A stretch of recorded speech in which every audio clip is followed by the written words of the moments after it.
Hello, Heathens, and welcome to Spinning the Wheel podcast with me, your bold and vibrant host, Megan Angus.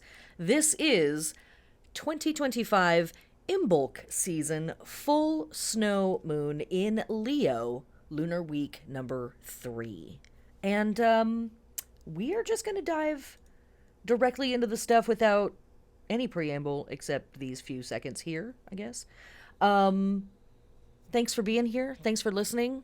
If you have questions, comments, send me an email in the places where those things happen. Click stuff. I guess I am going to do a little preamble. Follow, subscribe, click like, leave questions, comments, blah, blah, blah. The robots love that stuff when you interact. The algorithms just go crazy. Okay, that's plenty of that. If this is your first time here on Ye Old Pod, what this is a weekly audio ritual, weekly in quotes, a weekly audio ritual for me and for us and for you. And we are taking several lenses of information and stacking them on top of each other and looking through space-time as witches do. All right, let's talk about it. So to orient us into where we are on the wheel, first off, we are moving through the Year of the Snake. Year of the Snake just kicked off with the Aquarius new moon that we had 2 weeks ago. During our snake years, we are encouraged or forced, depending on where you are, to engage ideas and processes of transformation and intuition and introspection. Snake years encourage a wisdom-based approach to life and work. And that means that learning from the past is really important, especially during this year. Methods like deep thinking and strategic planning are supported through cultivating patience, balance, and personal improvement. I have more information on the Year of the Snake in the 2025 Imbolc season, New Moon in Aquarius, Lunar Week number 1. And you will hear me a couple of times throughout this episode and many others throughout the year referring back to this episode and other episodes, just so that you can get a sense of what it is that we're talking about. But I don't necessarily want to repeat myself in all of the ways every week. Okay. But we want to think that the snake energy is sort of humming in the background of a lot of the granular work that we're doing. We're talking about a season, or we're talking about a month, or a week, or a day of, astrology or whatever it is. So that's happening in the background. Stepping a little closer, we are still in winter for those of us listening here in the Northern Hemisphere. And when we are working the winter portion of the wheel of the year, big archetypal themes like death and rebirth and clearing the garden really take center stage. Death and rebirth being a big part of the vibes of Yule season. And then as we move into the second half of winter, we move through Imbolc, and Imbolc is really centered on clearing the garden. We are halfway, more or less, through Imbolc season. And so when we think about Imbolc itself, we narrow down even further into this portion of the wheel.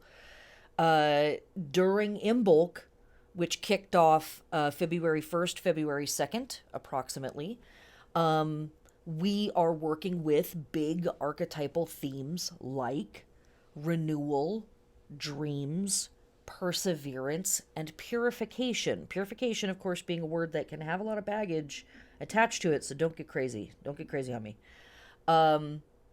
We are clearing out the past, and we are opening ourselves to the void where we drift and then dream of potential futures. We are, during Imbolc season, clearing the garden. We are coming in after the intensity of winter, the death and rebirth of winter, and we are looking at what damage has taken place, what things have we outgrown, What things are we choosing to not carry forward in the future? We're looking at various systems and containers that need to maybe be broken down and recycled, or repaired for another go around the wheel. We're not necessarily putting seeds in the ground yet. We are preparing the garden. We're clearing out the broken branches. We are chopping up the soil. We're getting it ready for whatever work is going to take place once we step into spring and the next portion of the wheel. Big elements that will come up for us during Imbolc season are midwifery work, literally helping babies come into the world, but also assisting people in birthing their projects, birthing their ideas, birthing their process. The feeling of waking up after a long sleep. We don't, or we shouldn't necessarily just instantly leap out of bed, right? For most of us, we might need a few minutes to kind of come back to consciousness, get the body ready for movement, that sort of things.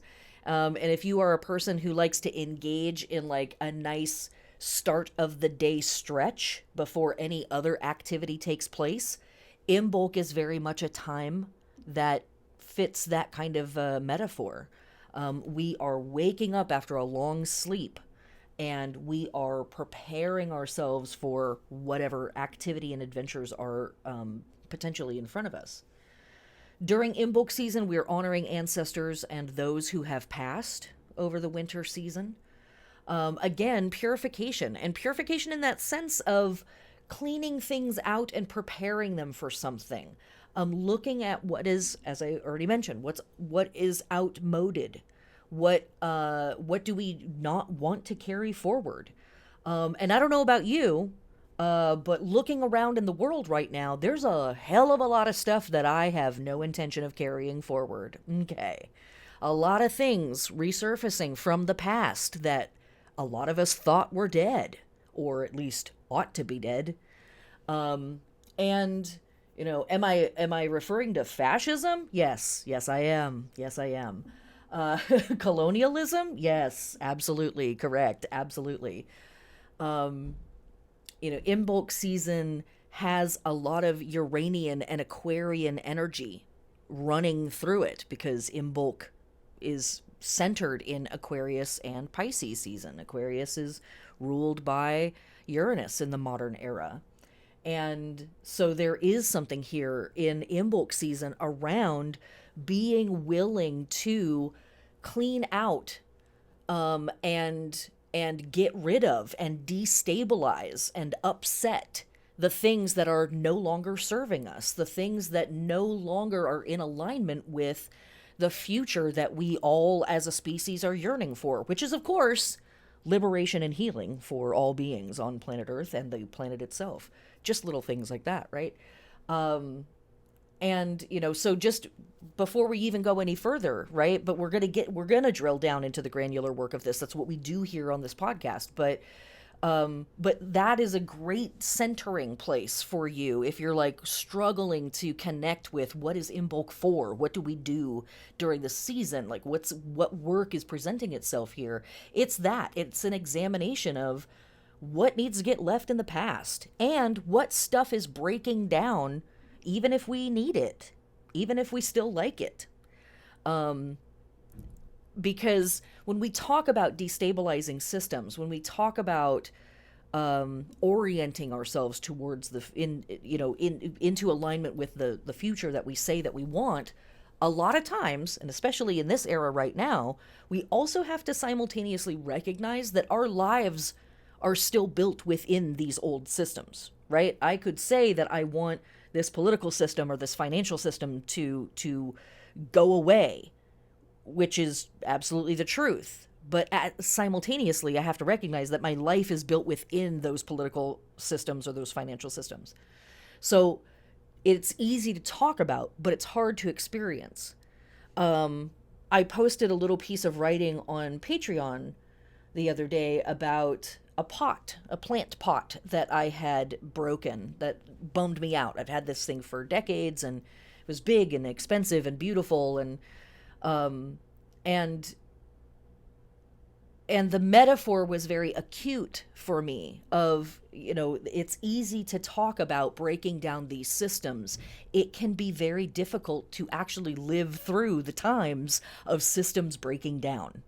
And yet, this is a really like wildly amazing opportunity for us who are alive on Earth right now to participate in a moment in our species' time on this planet, however long that manages to roll along, where we get to kind of put our hands into the dirt and shake it, and be witness to the undoing of some of these great systems, great as in massive, some of these epochs, these eras that have sort of had a stranglehold on humanity for a really long time. We get to participate in the undoing of that. Cool, except also, right? It's like undoing the foundation of your own house while you're living in it.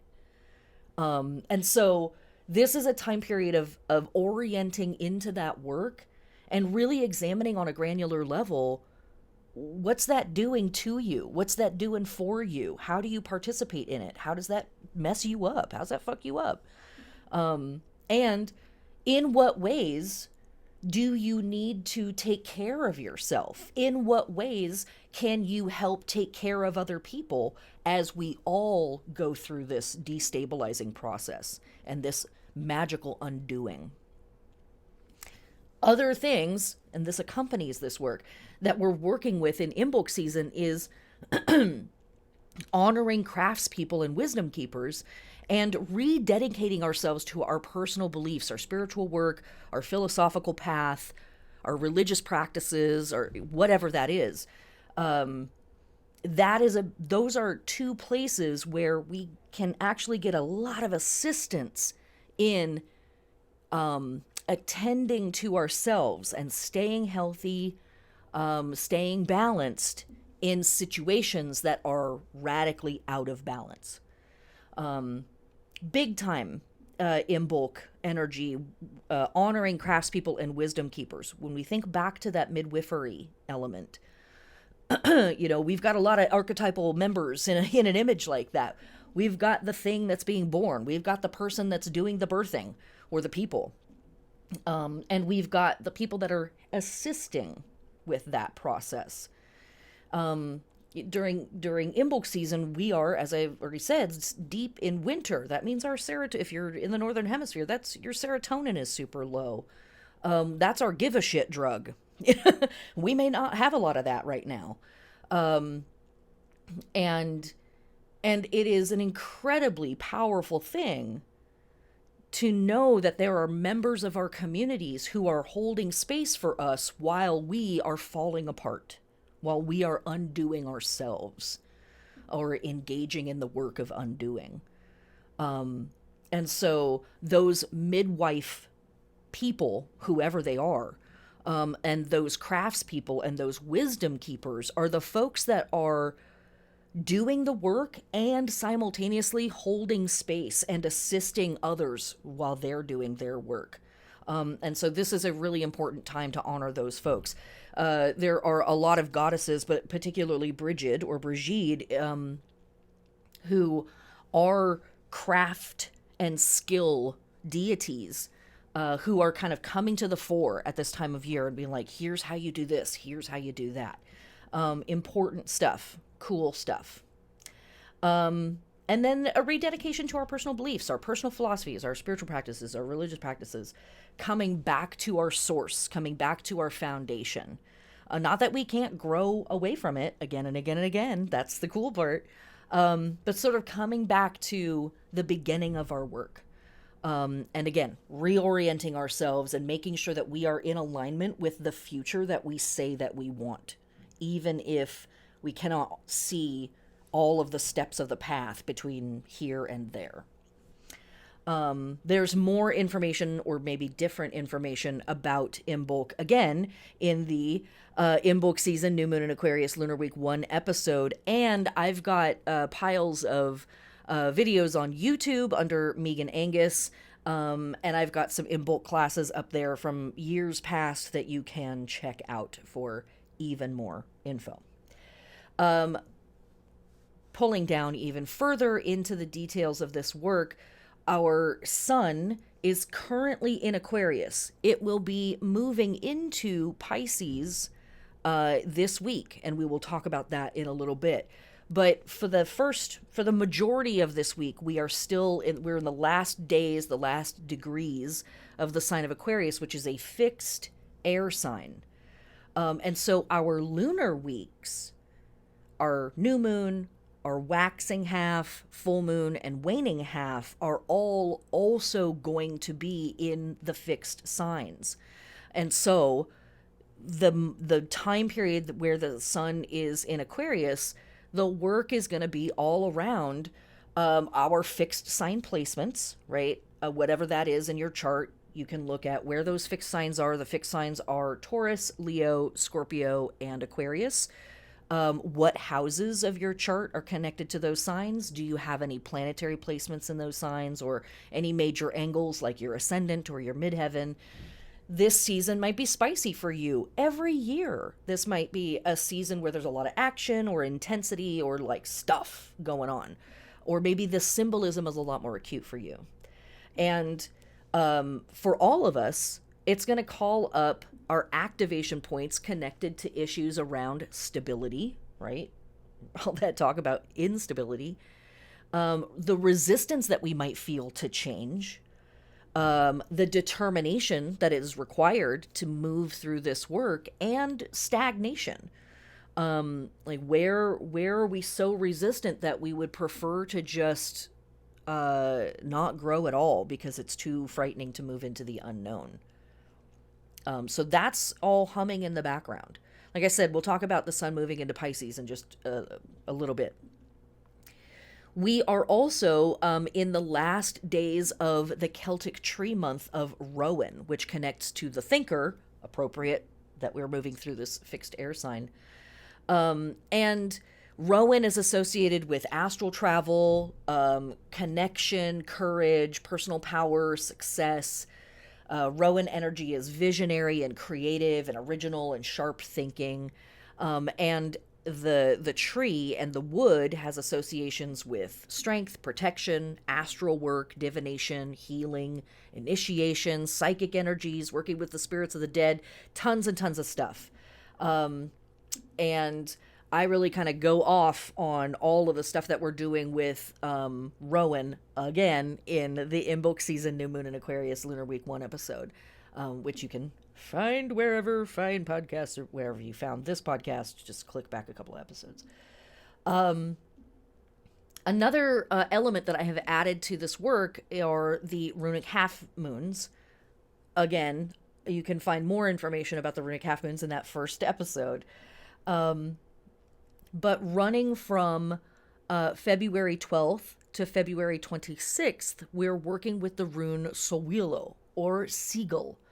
And this rune connects to very broad ideas: victory, the sun itself, and ascendancy over darkness.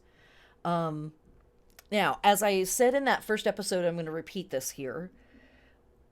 Working with the imagery and the archetypes that come up for us with the runic half moon systems or half month systems, it's meant to be very broad and vague.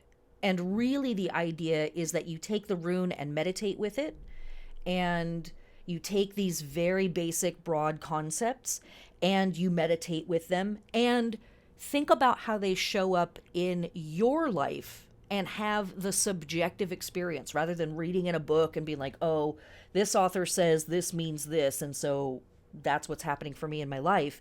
It's more of a, how are these things showing up for me in my own subjective way in my life? In what ways am I having a personal experience with this? Which means, your notes might not match another witch's notes. Another heathen may have a very different experience where, how do you experience victory? What comes up for you with that word versus, what does that thing mean for another person? For me, when I think about the sun and victory and ascendancy over darkness, I'm thinking about, by the time we get to this portion of the wheel, I'm sitting here in my house. It's probably the brightest that it's been in my house in months right now. Um, by this point, are we still in winter? Yes. In a lot of places, there's still snow or ice or frost on the ground. In most places, we're not necessarily seeing life leaping back in and flowers blooming everywhere, but some stuff is coming back. The insects are starting to come back. The birds are starting to chirp again. Activity is starting to pick up, and that is the sun coming back from its death experience at winter solstice. And here we are, 6, 7, 8 weeks later, approximately from that place, stepping into the ascendancy of that light and that heat from the sun. And it's sort of inarguable at this point that the sun is on its way back. The days are obviously getting longer. The temperatures are obviously beginning to rise. Snow is turning into rain, etc., etc. So that's just where I go with it. I encourage you to explore and not compare notes. I mean, compare notes with your friends or your fellow witches or heathens or whatever. That's cool. But I'm saying don't compare what your experiences are to what it says in the quote unquote book. Might be very different. And it should be. All right. Drilling down even further, let's get into what we are doing with this particular moon. This full moon is the full moon in Leo. It is the snow moon or the bone moon or the budding moon. For folks who have access to the Imbolc workbooks from years past, I have a big long list of that stuff. And at the full moon, in our metaphor that we work with for the lunar phases, a fruit has appeared on the vine. And full moons represent a moment of fullness. It can be a moment of crisis. It is a culmination of our process. You're going to hear me say this every month. Full moons are a moment for us to see our situation completely, to see our situation in totality. And that can be overwhelming. It can be super blissful. It can be crushing. And oftentimes, all we can really do on the full moon is just sort of witness the moment and let the truth of the moment or the process or the situation reveal itself. And I think with, for folks here in the United States, that truth has been very obvious for some people living in this country for, about 400 years or so. And that truth is becoming extremely obvious for another group of people who've had the privilege of not having it shoved in their face for the last 4 centuries. And that's shocking for a lot of folks. Or at the very least, it freezes them. They're stunned. The kids might say they're stun locked.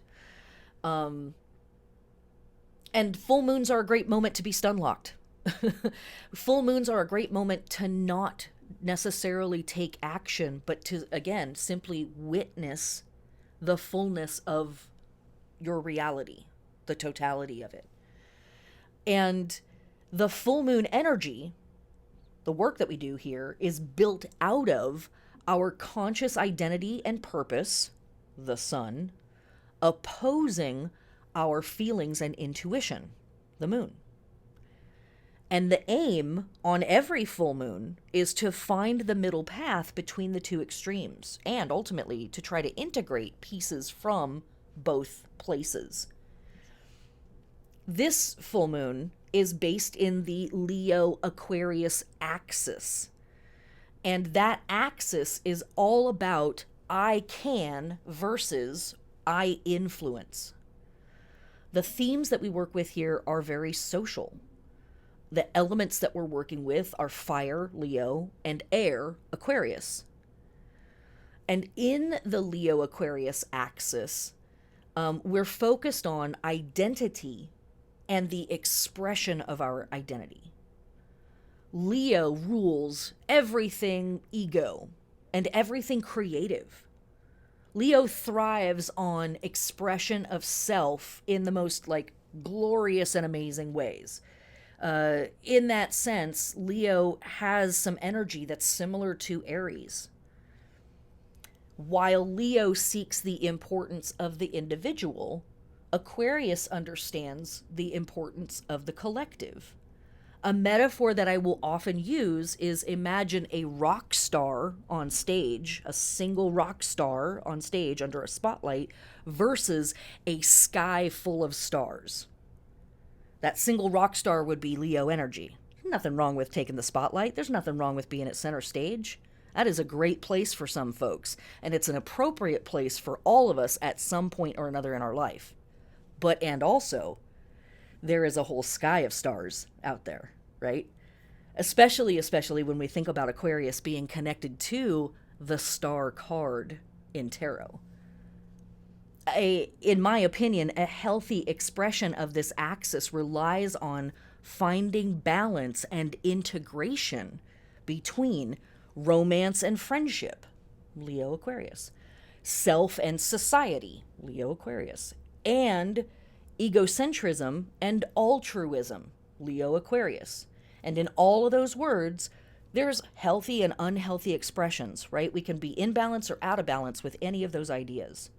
So anytime we're hanging out with potent Leo stuff or potent Aquarius stuff, this is what's having a spotlight shown on it. And this moon, of course, is ruled by the sun in Aquarius. Because the moon is in Leo, and Leo's ruling planet is the sun, so we go to look where the sun is. Oh, it's in Aquarius. It's a spicy one. Under the Aquarius new moon, we conceptualized our futures. That was 2 weeks ago. Under the waxing Taurus moon last week, we looked at what compromises we might make or not make to make real those futures. In this week's full moon, we are encouraged to be bold and to take the lead in our own lives. This moon is squared by Uranus at 23 degrees of Taurus. It's opposed by Mercury at 26 degrees of Aquarius, which is basically conjunct the sun.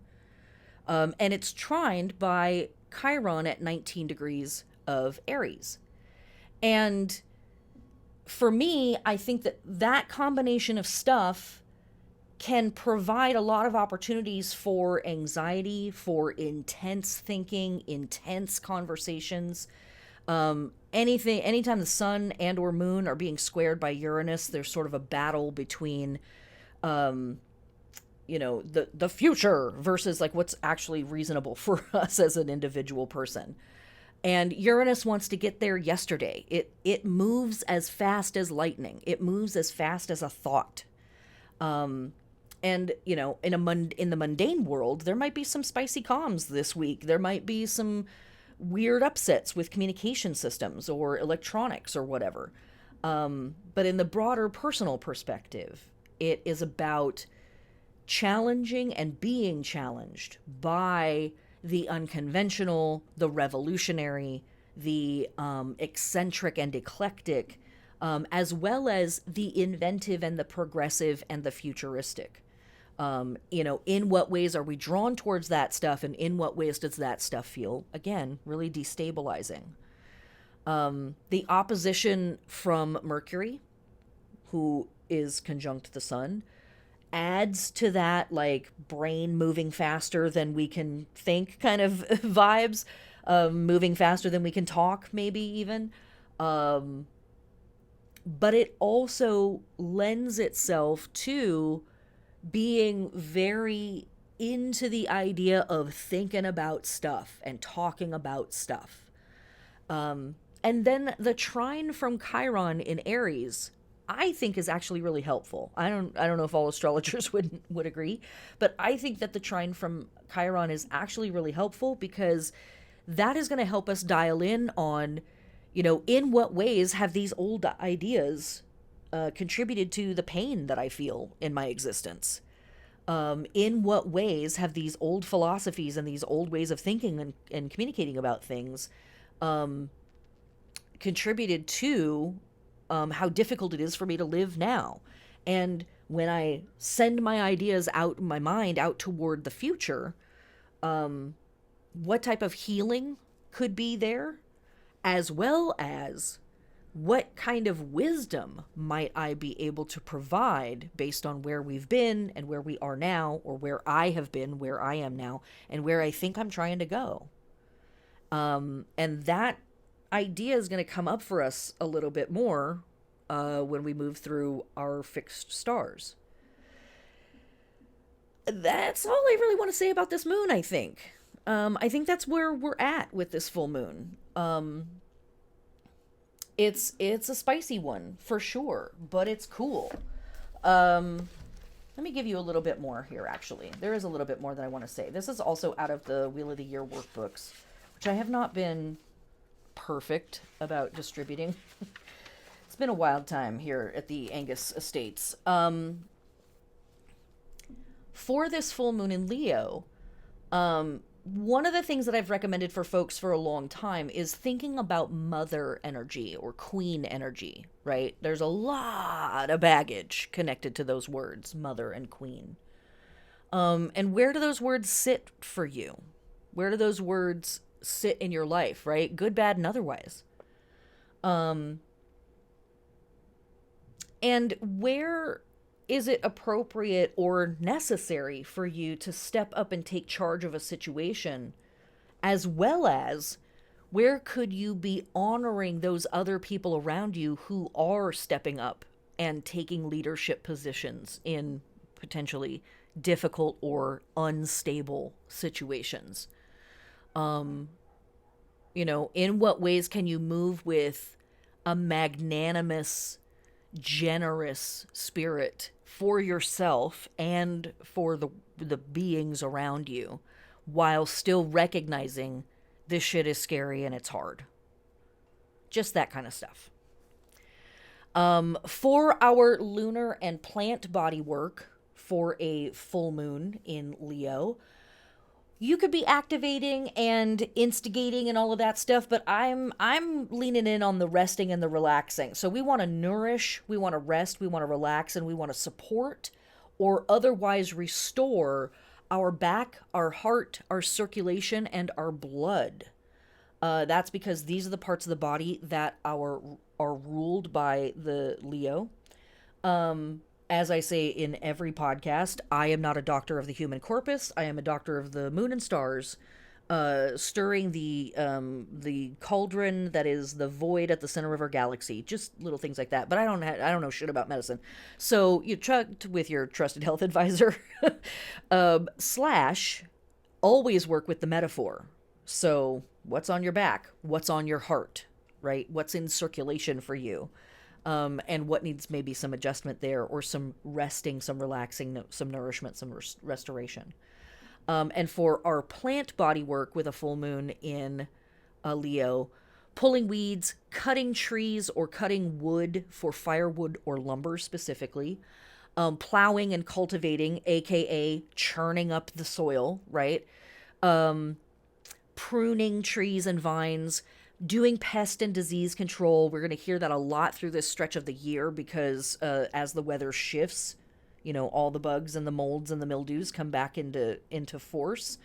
Along with the winter stuff of harvesting our below ground crops for drying and storage, whatever it is that you are growing as your wintertime crops, metaphorically and literally.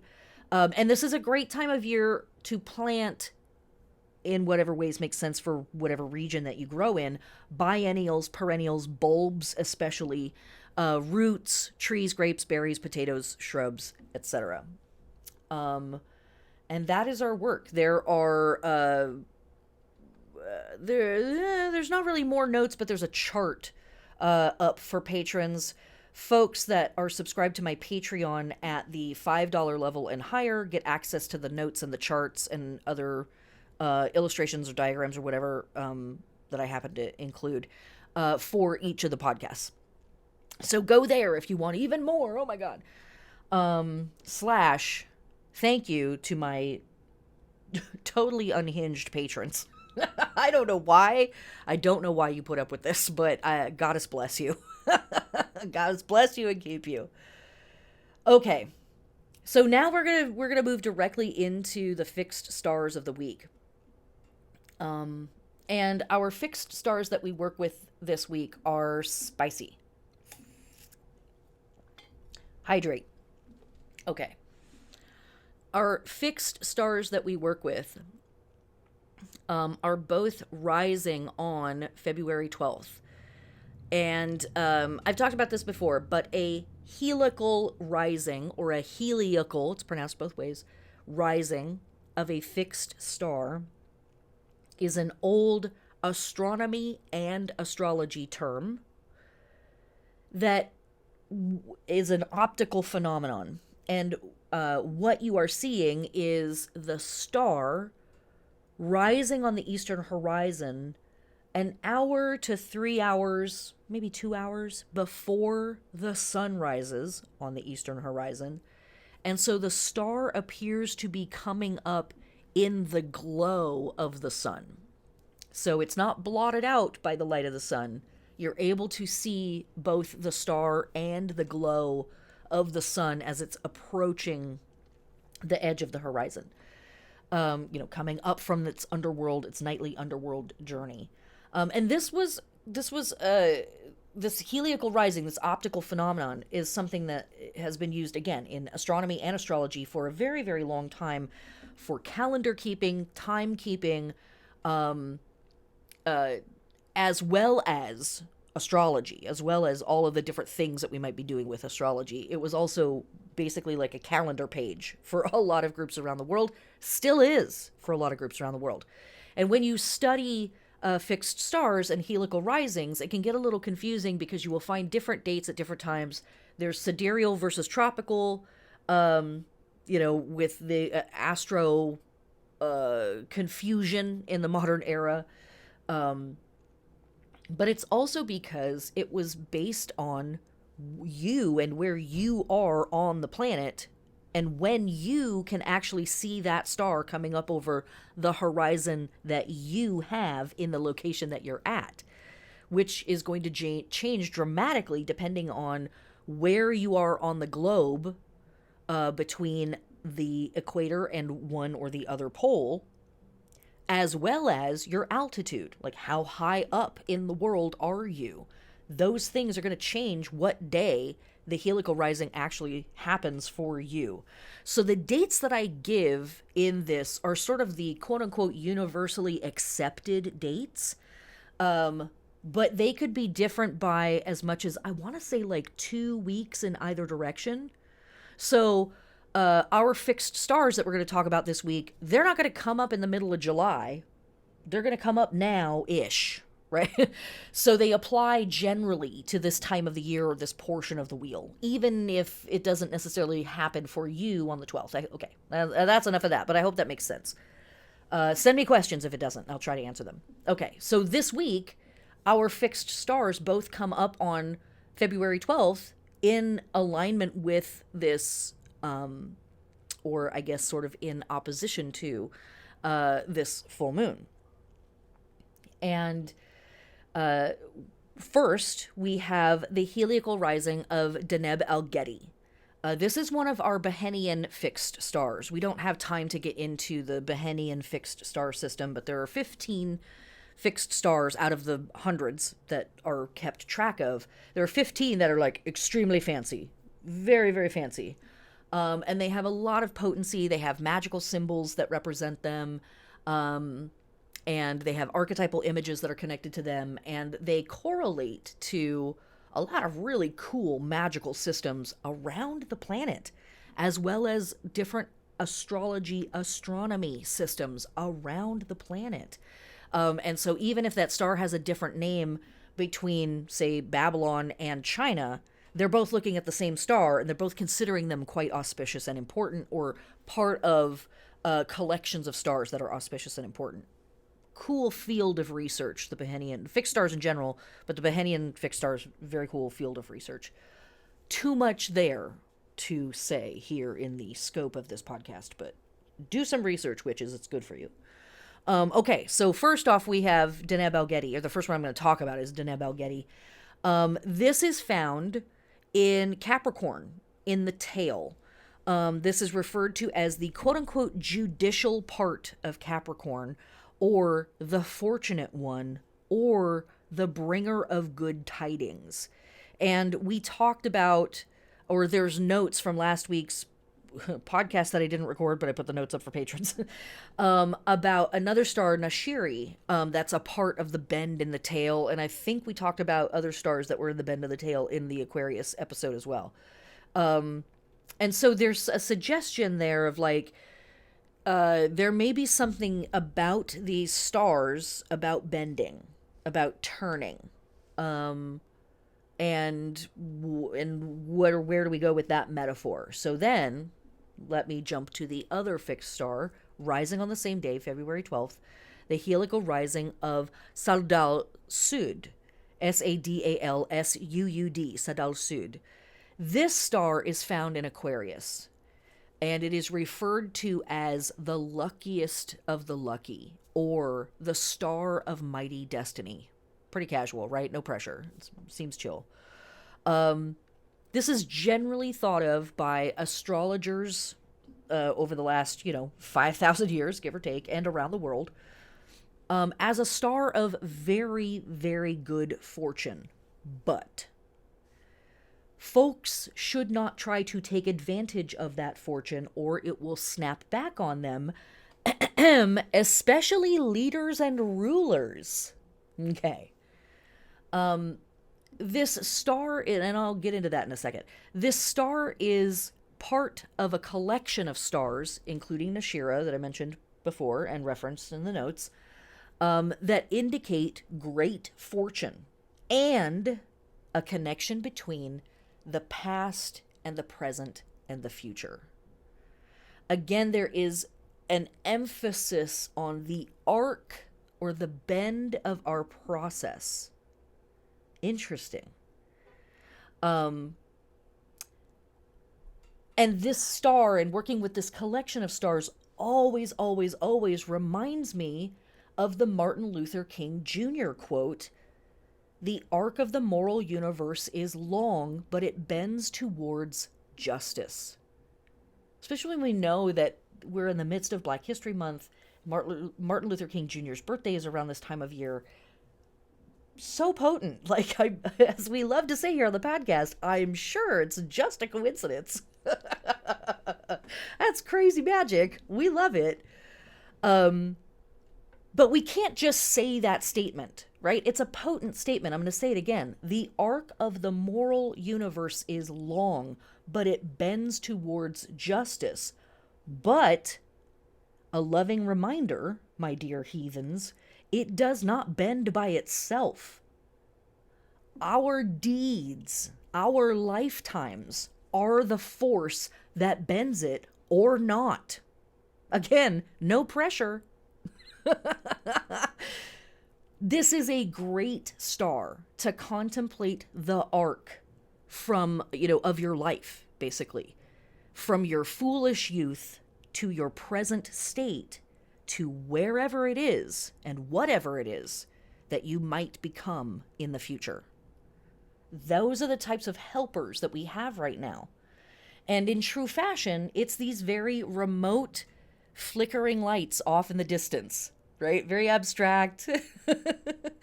But they are there and they're timeless, right? These fixed stars have been rising and setting on our planet.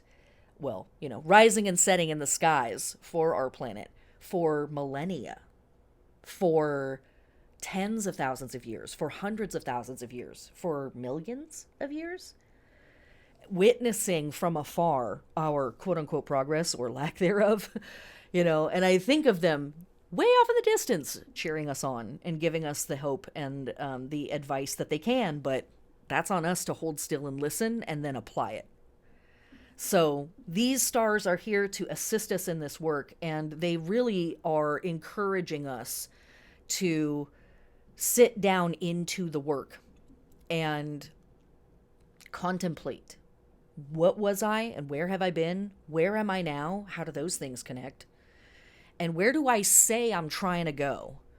What kind of future do I say that I want? And what am I doing to evoke that future? What am I doing to become the person that lives in that future? What am I willing to shed? What discomfort or destabilization am I willing to put up with or evoke in my own life to shed what needs to be shed and get to where I'm trying to go with the collective? Okay. Now, let us get into the astrology of the week. I know we're kind of racing. We're not racing, but we're moving through this podcast, and that was my intent. The astrology of the week is chill-ish, but chill. Like, we just don't really have any astrology for this week. There's not a lot going on in the skies at this moment. There's some stuff going on with the asteroids. If you want to check that out, do it. I generally don't talk about the asteroids other than Chiron on this podcast. So on February 12th, we have our full moon at 24 degrees of Leo. And so hooray, we've talked about that already. And then on February 13th, the sun enters Aquarius for folks that practice sidereal astrology / astronomy. I'm sure that you've heard this in one way or another if you're practicing or studying astrology at all in the West, that the tropical or Western astrology system is about 2,000 years behind what's actually happening in the sky. So I'm trying to track both or mention both. We do give emphasis to the tropical system because that's the society that we live in. That's the culture that we live in utilizes that system. But I'm also trying to interject what everybody else is doing, which is a lot of what we're doing on this podcast. So, February 13th, the sun enters Aquarius in the sidereal practice, reflected by the fixed stars that we're moving through, where we're still dealing with some Capricorn and we're dabbling in Aquarius. Okay. On February 14th, oh my God, it's Valentine's Day. We'll talk about the holy days here in just a second. Mercury enters Pisces at 4:06 a.m. Pacific Standard Time, later in the day for everybody else around the planet. It's going to hang out in Pisces for about a month, give or take. And Mercury is our planet of brainification. That term is trademarked, okay? So don't even try. Planet of brainification, planet of communication, planet of data exchange, and it enters the sign of spirituality, illusions, compassion, healing, secrets, vulnerability. Pisces energy is squishy, and it is, when it's not healthy, it's martyrdom, it's victimhood. When it's super healthy, it's blissful and transcendent and compassionate and unifying.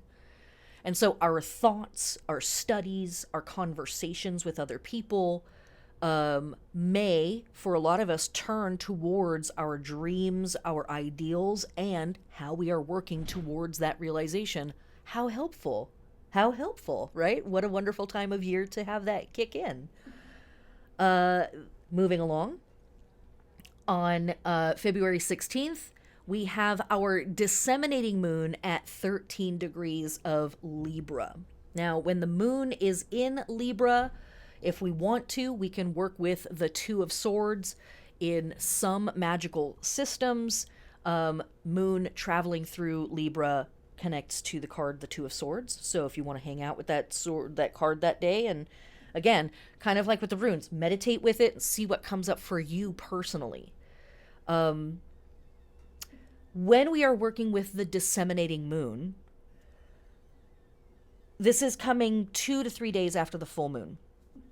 This is where, in our metaphor that we work with for the lunar phases, that fruit that appeared at the full moon now ripens, right? We don't eat the fruit as soon as it shows up on the tree. We let it hang out there for a little while and get sweet.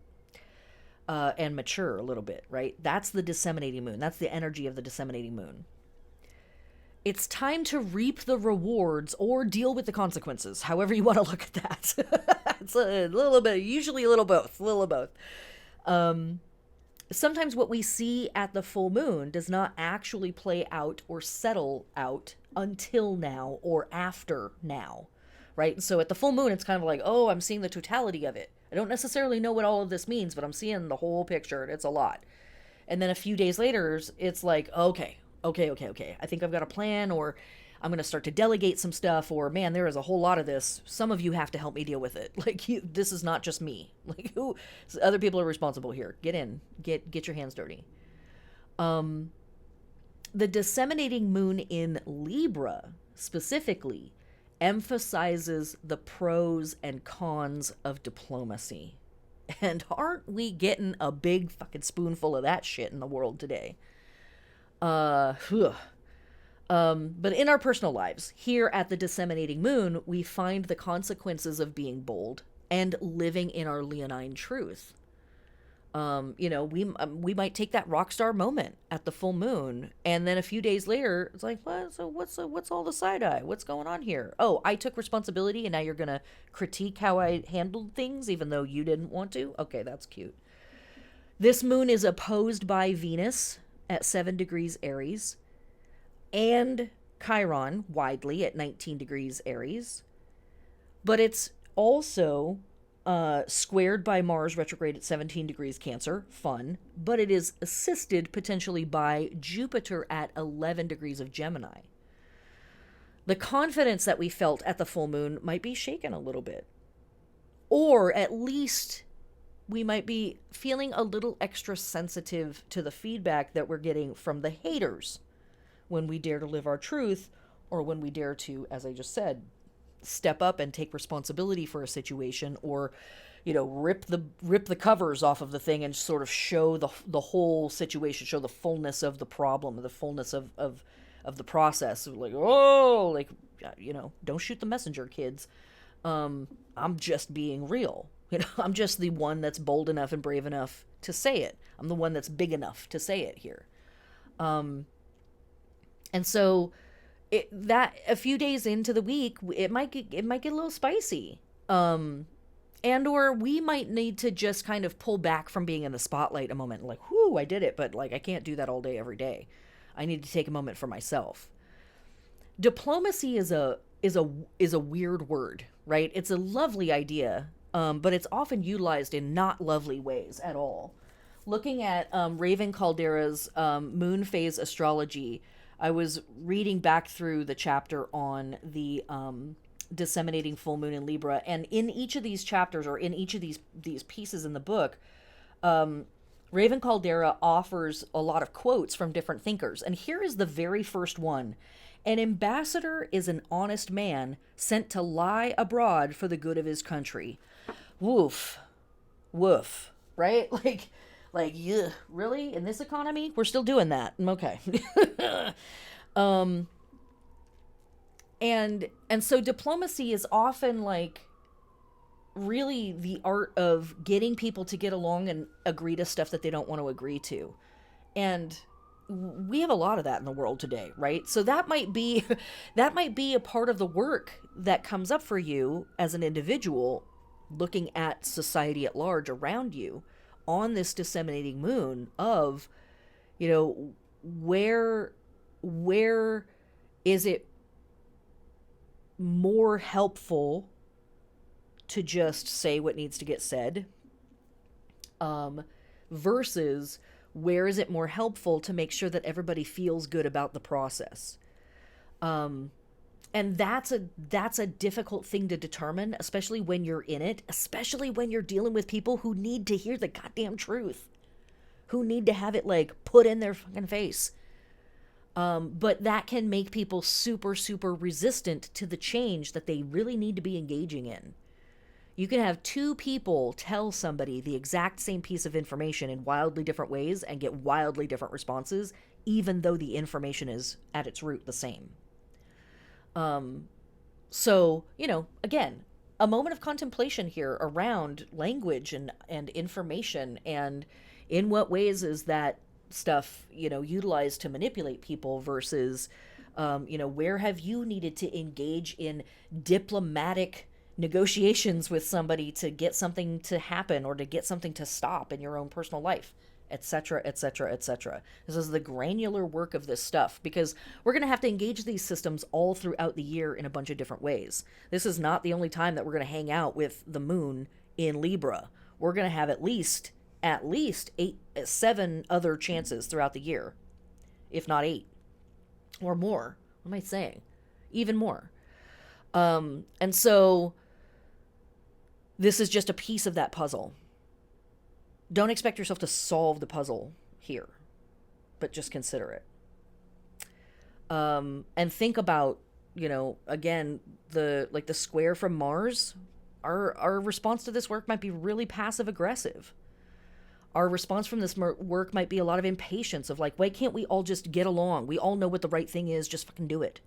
We all know what the thing is to say to get so-and-so to go along with the thing. Just say it, right? And sometimes that might be the right tack, and sometimes it might be the right tack to pull the whole damn car over and be like, no, we're going to have a really uncomfortable conversation right now. So, your mileage may vary, as we love to say here on the podcast. For our lunar body work with a disseminating moon in Libra, we are resting, relaxing, nourishing, and supporting or otherwise restoring the hips and the kidneys and the bladder. Again, the body parts ruled by Libra. The kidney and the bladder, of course, being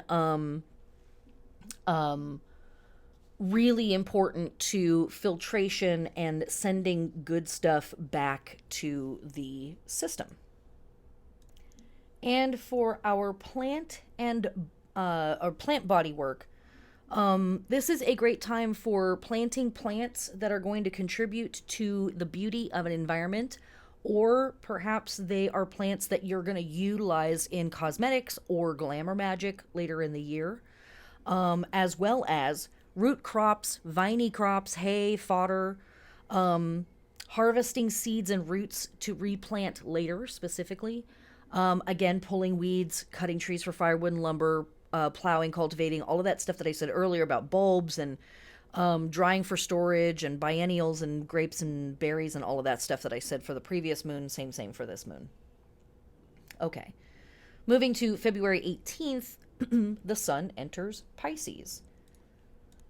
The sun enters Pisces on February 18th at 2:06 a.m. Pacific Standard Time, later in the day for everyone else around the planet. And the sun moving through Pisces connects us to the moon card in tarot, as well as the entire suit of cups. And specifically the King of Cups. These are all cards that we can meditate with, contemplate on, study, work with during Pisces season. When the sun enters Pisces, we swim in a sea of potential, and we begrudgingly, for some, turn away from the infinite cosmos, and we begin the process of choosing from the possibilities of what our new life in spring might look like. I'm going to go in even harder on working with the sun in Pisces next week in next week's episode. But Pisces is a mutable water sign. All of our mutable signs come at the end of the seasons. They cover the last 4 weeks of every season.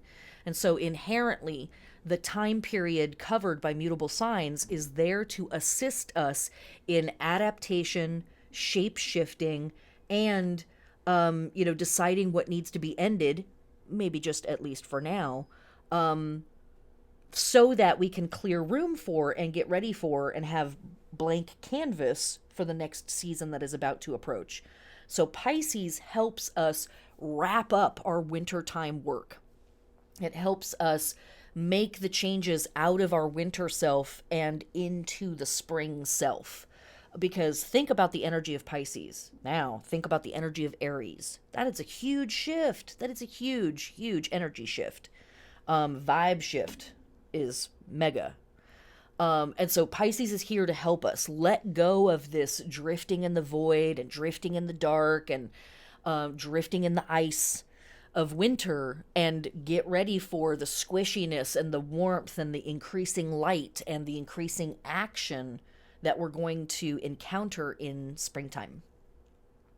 Okay, last but not least, February 19th, we have Venus at perihelion, which just means that it is at the closest point in its orbit to the sun that we will see throughout the year.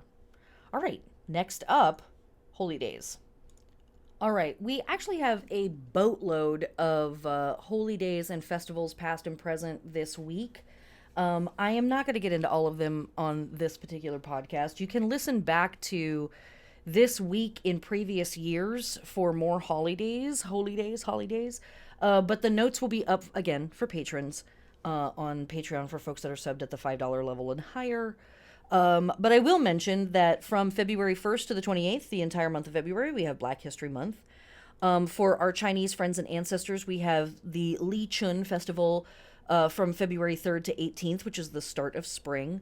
From our Roman friends and ancestors, from the 3rd to the 14th, we have Fornicalia, which, despite its name, is actually dedicated to the goddess Fornax, who was a goddess of stoves and ovens and heat, and it's about relighting the fire, the hearth of the home, and getting those fires restored and renewed and refreshed, and getting the oven hot again to bake the bread of life, literally and figuratively.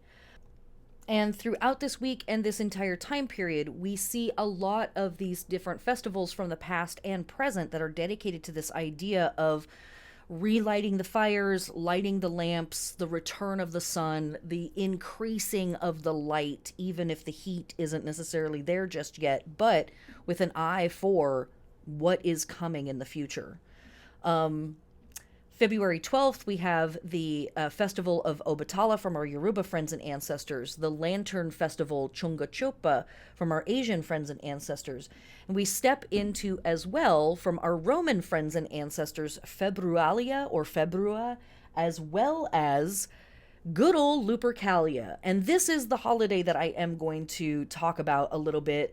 The modern pagan date is pinned at February 15th. So if you don't want to keep track of the moon every year, you just want to have a static date for Lupercalia, boom, February 15th.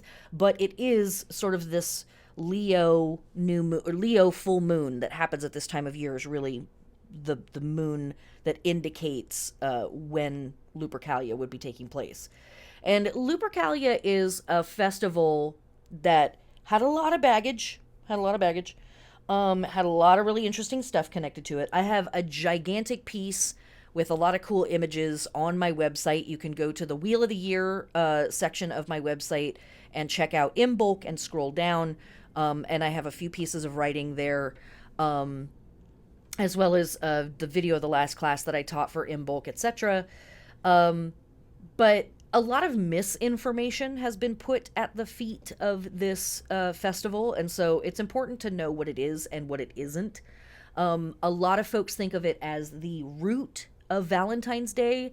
As far as we can tell, there is no connection directly between the two holidays or festivals. They just happen to be at the same time of year, but they are similar-ish in spirit. For Romans, Lupercalia was the most important holiday of February, and they focused on purification vibes. Boom. There's that. That's not the only thing that they focused on, but they did focus on that.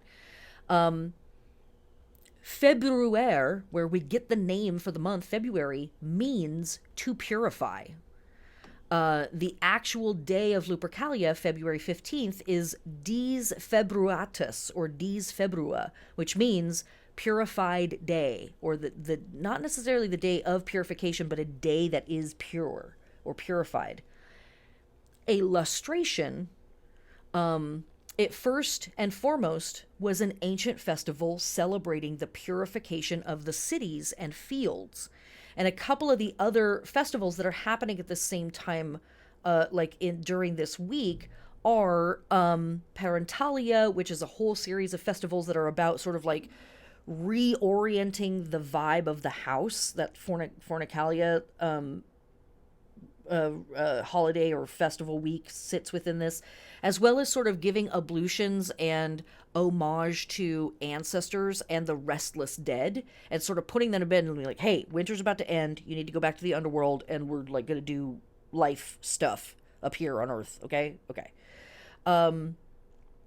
There is another festival that comes around this time that is about literally circumnavigating or going around the city and doing these circular this circular ritual around the city itself that was almost like a turning of space-time as a means of grinding and purification. There's a lot of imagery there.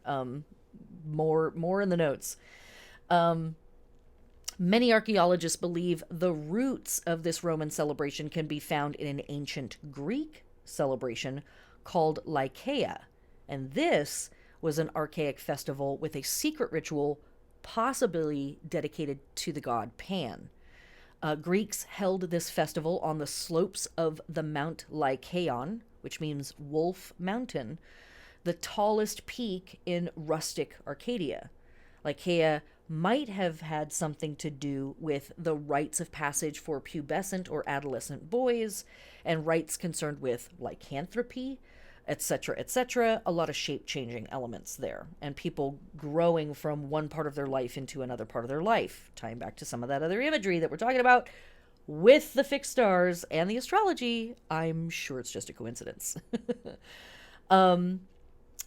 These types of rituals are some of the most common that we find in pagan practices. James Frazer says that they are to repel the powers of evil and so to liberate the powers of good, which is another way of thinking about the work that we're doing right now, and in the broad sense too, right?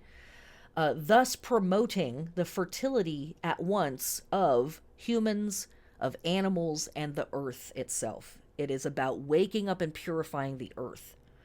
And, you know, who specifically was worshipped at Lupercalia? Faunus, Bacchus, Pan, Juno, Lupercus. There's a bunch of different people. There's even an entity named Februus, who was the spirit of February, as well as Father God Mars, who's called upon to protect and purify the house, the lands, the people, the livestock. An interesting connection here is that Mars was the father god of Remus and Romulus, the two wolves that are connected to the founding of Rome. And you're like, Rome? Why are we talking so much about Rome? Well, I love this holiday and it's really cool, but also the United States and the Western world at large is obsessed with Roman symbolism. I'm not going to get into all of that right now, but it's gross and weird. Rome was thought of as the first Reich. I'll just put that there and let you kind of connect some dots for yourself. And so I'm not necessarily obsessed with these things in a good way of like, yay, these are fantastic, but more in a like, let me be able to see my culture for what it really is, right? That thing. I've said too much. Okay. But when we really drill down on like what the hell were people doing during Lupercalia, it was also intended. Oh, actually, before I get into this, I want to say this. Before Mars was a god of war, Mars was a god of agriculture. Just going to leave that there too, because I always think that that's just such a trippy and interesting piece of information. But getting into this, Lupercalia, why is it connected? Why do people think it's connected to St. Valentine's Day? Well, because Lupercalia was intended to, quote unquote, stir up the virility and fertility of Roman citizens, matrons, and people who wanted to get pregnant, in particular, coming out of the sleepy hibernation of winter.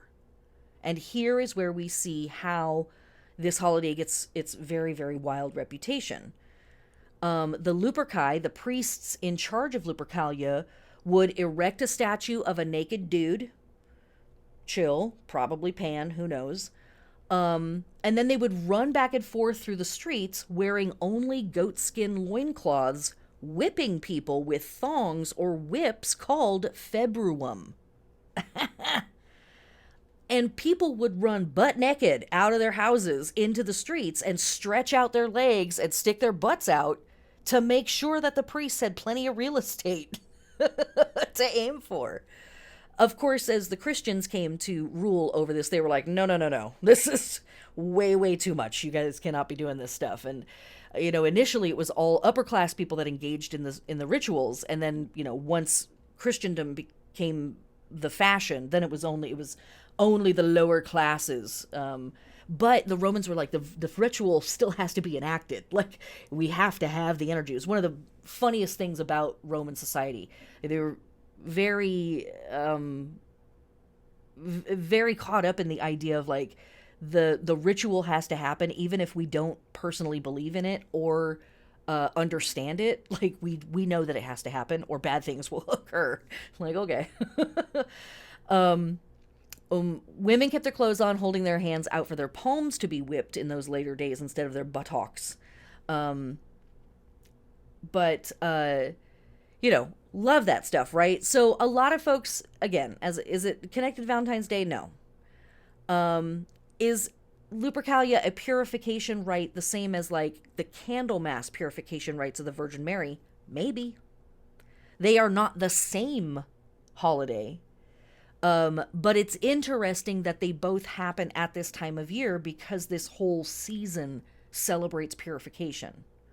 But again, historically, no, there is not a direct one-to-one connection between these two. Some really whack Christian author named Alban Butler, in his interesting 1756 work, The Lives of the Fathers, Martyrs, and Other Principal Saints, suggested that at Lupercalia, a lottery was held where men won young girls to be their dates for the night or the week or the whatever. Turns out this was a custom that some English and Scottish Catholics practiced during that time period. So, okay. How can we modern pagans work with this holiday? Romans celebrated Lupercalia, again, approximately February 13th to 15th, if you want to pin it to a calendar. Otherwise, it's around the full moon that happens at this time of year. And so you can either move with the moon or just pin it to those dates. In ritual, magical, and seasonal work, Lupercalia sits as a continuance of other purification work that we're doing during this season, which we've talked about a lot. We can use it as a great time to look at our fields, aka the parts of our life, our homes, our literal yards, if you're lucky to have one, our internet worlds, whatever, where we are thinking about making some stuff happen and just survey the situation. But it's also a great way to engage in the process of waking ourselves up, right? This is something we talked about at the very beginning of the podcast. This idea of like, we've been in a deep slumber and it's time to start to change shape and adapt and metamorph from whatever into whatever. And this is a really cool ritual and holy day that assists us in waking up these systems in ourselves that are slumbering and waking them up in a pretty fun way, actually. Pretty risky and pretty frisky, right? Again, when we talk about Leo, right? Leo rules the 5th house, which is the house of erotic partnerships, the house of risk-taking, the house of making babies and children. But it's the house of also creative unions. How appropriate. How appropriate. Or inappropriate, depending on the club night, right? If you enjoy kinky activities, SM connections are super obvious here, right? This is a time for getting kinky, to get a little freaky. Anything that includes maybe a little extra pain or a little extra pleasure that's safe and appropriate for you, right? We're consensual. Do we have to say that here in 2025? Probably for somebody. Consent is sexy, all that stuff. Everybody's got to be age appropriate and down for the down to clown. But after that, hooray, right? Let's go. Adding these to one of your late winter rituals is completely in the flow of this holy day. And so I encourage, when hanging out with this festival, think about the underworld journey and think about What parts of you still feel like they're asleep or hibernating? What parts do you want to wake up first? Are there parts of you that you are nursing or protecting because they might not be ready for the world just yet? What do you want to found or start up this year? What do you need to clear out or repair or restore before the next activity cycle begins? And what do you want to spark? What do you want to get frisky about? What do you want to get a little lusty about? What do you want to invigorate? Right? What a potent word to work with. There's a few other journaling suggestions on my website in that big piece about Lupercalia. Also on my website, in the Imbolc section, there is another piece called Our Beginnings Never Know Our Ends. And this is another piece that I wrote more about just my personal musings on moving through Imbolc season and experiencing the idea of sort of leaping off the cliff and into the void. Where we start and where we end up can be usually are wildly different. And there is something in Imbolc season that really calls up a need for hope and faith in ourselves that the road is going to rise to meet us, or that the goal is rushing towards us as fast as we are rushing towards it. And not knowing everything is part of the process. And that we have to be brave and step into the unknown. It happens every year, whether we want it to or not. And so this is a really cool time to sort of engage that work. Moving all the way to the end of my notes. The tarot cards that are assisting us in this work right now, specifically the moon, that connects to the sun being in Pisces. The King of Cups is very much Pisces energy. The moon in Libra, that's our Two of Swords Two of Swords card that we talked about earlier. And because the sun is changing signs this week, I just want to kind of orient you into the other tarot cards that are in play with some of the other planets. Not every planet in a sign combo equals a tarot card. So just because a planet happens to be in a sign doesn't mean that there's necessarily a tarot card correlating to that. But currently we have Venus in Aries. That connects us to the Four of Wands. We have Jupiter in Gemini. That connects us to the Eight of Swords. And we have Saturn still trucking through Pisces. And that connects us to the Eight of Cups. And we can sort of think of those in the same way that we might connect to that year of the snake energy that we started off talking about at the beginning of the podcast, as like these humming elements that are in the background, right? Saturn has been there for 2 years, is going to change a year and a half, 2 years. It's going to change signs back and forth this year and commit to Aries next year.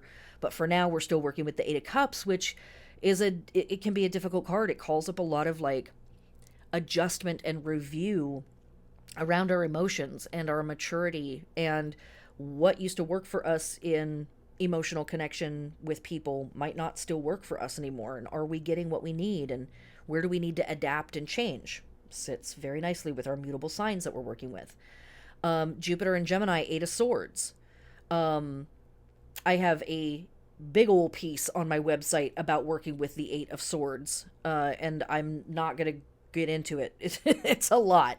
But it is another point of adaptation and adjustment and, a type of expansion that sometimes feels a little overwhelming, that sometimes feels like, oh, this is maybe getting out of control. Maybe I bit off more than I can chew. Can I handle this? And then Venus in Aries, the Four of Wands. The Four of Wands for me is absolutely a card of initiation. It is a gateway card where we are leaving behind the old, immature, youthful, naive self, and we are stepping out into the big bad world, or the big, amazing, beautiful, luscious, lusty, juicy world. And who knows what's going to happen next? Who knows what's going to happen next?